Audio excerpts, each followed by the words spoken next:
أهلا، أنا اسمي هوني عمر من الصف السادس. اليوم لدينا سيمينار وحاببون نشارككم هذا السيمينار تحت عنوان حقوق الطفل مع إشراف المعلمة المادة ست نيرمين.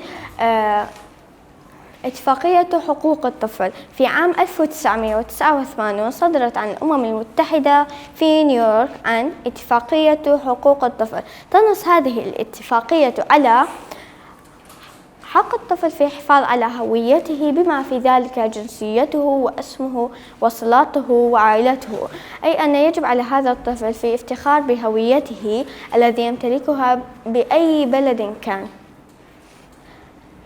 الحق في حماية من أنواع التمييز مثل اللوني، الجنسي، اللغوي، الديني. يجب على هذا الطفل أن كان من أي جنسية أو من أي لون أو من أي صلات أن يعيش حقوقه في هذا البلد الذي يعيش به.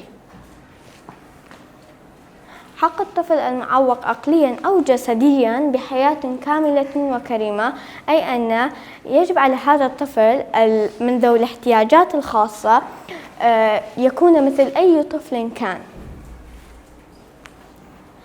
الحق في عيش ضمن أسرة، أي أن يجب على الطفل في عيش ضمن أسرة سعيدة وكاملة. الحق في حياة وسلامة وصحة، يجب على هذا الإنسان أن كان مريضا أو أي شيء يذهب إلى المستشفى ويمارس حقوقه الطبية. الحق في التعليم، يجب على هذا الطفل أن يتعلم وعليه أن يتعلم ويعيش طفولته. الحق في راحة وقت الفراغ ومزاولة ألعاب مناسبة لسنه، أي أن يجب على هذا الطفل وقت الفراغ مزاولة ألعاب مناسبة لسنه ليعيش طفولته.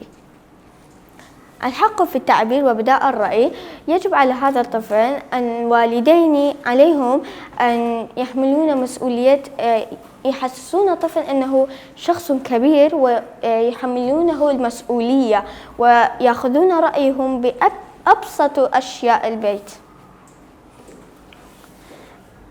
الحماية من العنف على هذا الطفل، الحماية من أنواع الطفل لأنه طفل لا يعرف أي شيء، يجب أن يعيش طفولته بسعادة. الحق بين المساواة على هذا الطفل، المساواة أن يرى أخيه أو أخته أكثر منه بشيء ينكسر من داخل. وهنا معنا الطالبين أحمد علي وأحمد ديار. لوحتهم تعبر عن لي حق أن أعيش بأمان، مثل أي إنسان كان عليه أن يعيش بأمان. هنا معنا الطالبين مأوى وجنة. لوحتهم تعبر عن الحق في المساواة وعدم التمييز. الطالبين آكام وآنا. لوحتهم تعبر عن من حقي أن أتعلم. هنا معنا الطالبة أنجلينا. من حقي أن أتعلم. هنا معنا الطالبين تيا وهافين. من لوحتهم تعبر عن أنا طفل من حقي أن تكون لي أسرة. هنا معنا الطالبة سوما فيصل. لوحتها تعبر عن أنا طفل من حقي أن أعيش. هنا معنا الطالبة ليان. لوحتها تعبر عن لي حق في الرعاية الصحية. هنا معنا الطالبان رونيا وسوما. لوحتهم تعبر عن من حقي الحصول على طعام كافي. هنا معنا الطالب محمد. من حقي أن ألعب. هنا معنا الطالبة لوحتها تعبر عن أنا إنسان.